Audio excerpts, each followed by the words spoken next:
एक दिन अपने घर से अपने कुएं की ओर गांव के रास्ते से गुजरते हुए जाता है।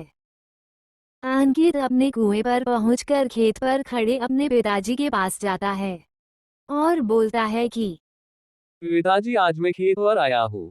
तभी अंकित के पिताजी अंकित से बोलते हैं कि हाँ अंकित बेटा, तुम अपनी 4 साल की पढ़ाई करने के बाद इतने लंबे समय बाद तुम अपने कुएं पर आए हो। और अंकित बेटा, तुम्हें कोई पर आने पर कोई तकलीफ तो नहीं हुई? तभी अंकित अपने पिताजी से बोलता है कि अरे नहीं मेरे प्यारे पिताजी, मुझे आने में कुछ भी तकलीफ नहीं हुई है और मैं कुएं पर इसलिए आया हूँ कि आप थक गए होंगे तो आप घर पर चले जाए और मैं खेत संभाल लूंगा। तभी अंकित के पिताजी अंकित से बोलते हैं कि अरे अंकित बेटा, अभी भी मैं नहीं थका हूँ और जब मुझे ऐसा लगने लगेगा तो मैं तुम्हें बता दूंगा। अभी तो तुम मेरी चिंता मत करो और घर पर चले जाओ। घर पर तुम्हारी बहन अकेली होगी और वह तुम्हारा इंतजार कर रही होगी। तभी अंकित अपने पिताजी से बोलता है कि हाँ तो पिताजी, आप बोल रहे हैं तो मैं घर पर चला जाता हूँ और जब आपको ऐसा लगे कि आप थक रहे हैं तो आप मुझे बोल देना, क्योंकि आप बहुत बूढ़े हो चुके हैं और आपसे ज्यादा दिन काम नहीं होगा और अब आपको आराम करना चाहिए और मुझे काम। तो पिताजी, अपने घर पर जाता हूँ, बहन मेरा इंतजार कर रही होगी। अंकित अपने पिताजी को ये बात करके गांव की तरफ निकल जाता है और इधर प्रिया भी अपने पिताजी के पास खेत पर पहुंच जाती हैं और अपने पिताजी से बोलती है कि पिताजी, अब आप बूढ़े हो गए हो और आप से ये खेत का काम अब नहीं होगा और अब मेरी पढ़ाई भी पूरी हो चुकी है और अब आप आराम कीजिए और मैं ये खेत का काम कर लूंगी। तभी प्रिया के पिताजी प्रिया से बोलते हैं कि अरे प्रिया बेटा, मैं बहुत भाग्यशाली हूँ कि मुझे तुम्हारे जैसी बेटी मिली है। और प्रिया बेटा, तुम्हें मेरी चिंता करने के लिए धन्यवाद। प्रिया बेटा, तुम मेरी चिंता मत करो, मैं कर लूंगा। अभी तो मैं 4-5 साल और खेती कर सकता हूँ। और प्रिया बेटा, तुम तो लड़की हो और लड़कियां खेती नहीं करती है और तुम्हारी शादी की उम्र भी हो चुकी है, तो मुझे तुम्हारे लिए लड़का भी ढूंढना है। तो प्रिया बेटा, अब तुम घर पर जाओ और मेरे लिए खाना बना देना, मैं अभी आ रहा हूँ।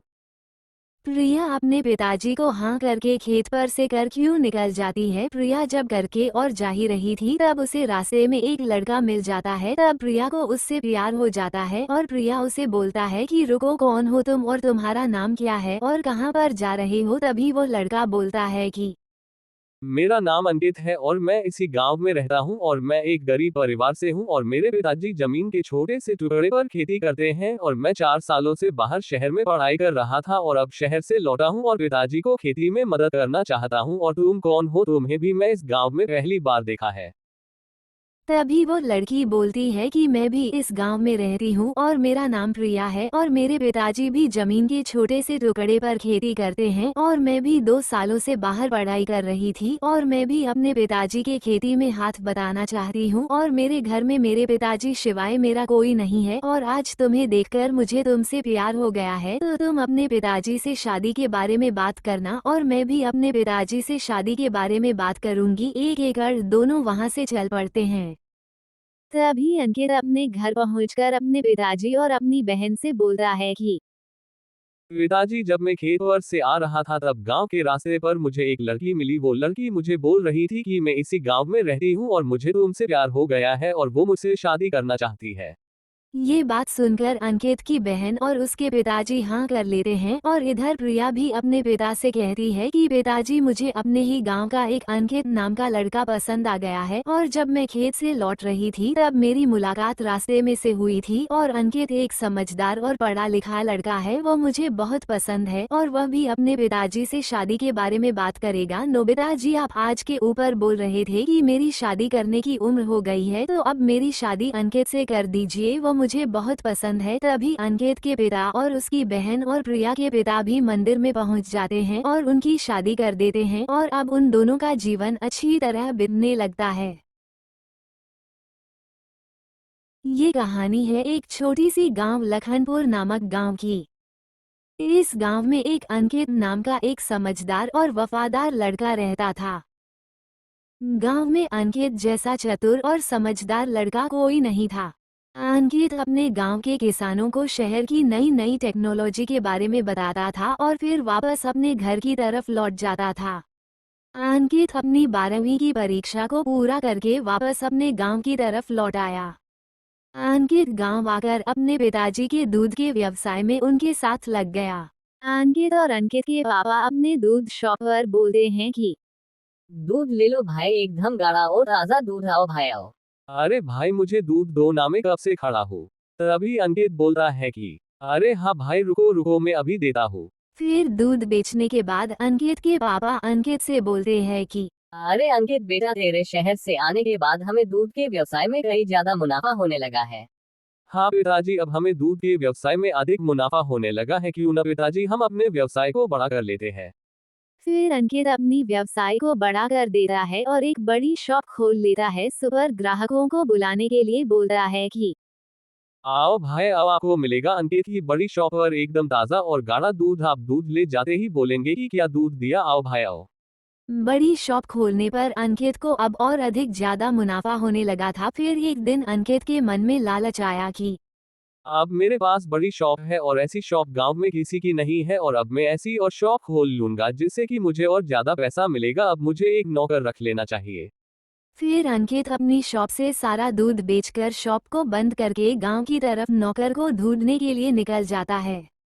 दूसरे गांव में जाते ही अंकित को एक किसान मिल जाता है। वो उससे बोलता है कि अरे भाई मैं पास के गांव में रहता हूँ, मेरी गांव में एक बड़ी दूध की शॉप और मैं उस शॉप का मालिक हूँ। मैं अपने आसपास के गांव में भी शॉप खोलना चाहता हूँ और मुझे एक नौकर की जरूरत है, क्या तुम मेरी शॉप पर काम कर सकते हो क्या? तभी किसान बोलता है कि अरे सेठ जी, मैं तो एक किसान हूँ और मेरे पास काम करने के लिए एक खेत है जिससे मेरा और मेरे परिवार का गुजारा हो जाता है। तो सेठ जी, मैं आपकी शॉप पर काम नहीं कर सकता, आप गांव में जाओ, आपको कहीं ना कोई मिल ही जाएगा। ये कह के किसान वहां से अपने खेत की ओर निकल जाता है। तभी अंकित के पास एक आनंद नाम का लड़का आता और उससे अंकित बोलता है कि अरे भाई क्या नाम है तुम्हारा और तुम क्या काम रेट करते हो? तभी आनंद बोलता है कि अरे भाई, मेरा नाम आनंद है और मैं गांव में काम ढूंढ रहा हूँ। और भाई, तुम क्या काम करते हो और यहाँ पर क्यों आए हो? तुम्हें इस गांव में और कभी नहीं देखा है।